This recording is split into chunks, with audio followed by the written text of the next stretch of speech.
Самые современные модели летательных аппаратов, беспилотники и многое другое. Все это на профильной выставке в Министерстве обороны Российской Федерации, которая расположена на Фрунзенской набережной столицы. Есть тут и стенды, посвященные региональному оборонзаказу.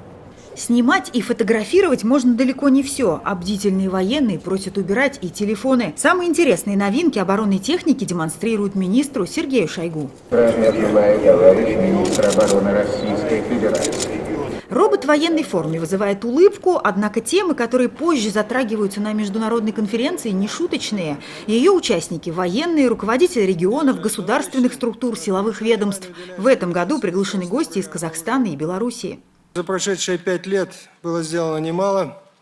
Усовершенствована нормативно-правовая база, системы межведомственного взаимодействия, создана технологическая инфраструктура, которая объединяет 55 министерств и ведомств.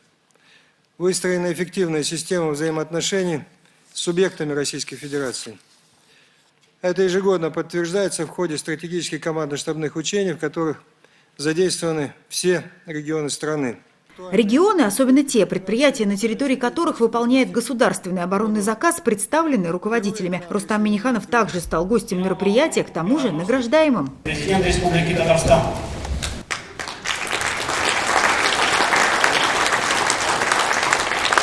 Ведомственная медаль министерства вручается за вклад в укрепление обороны Российской Федерации.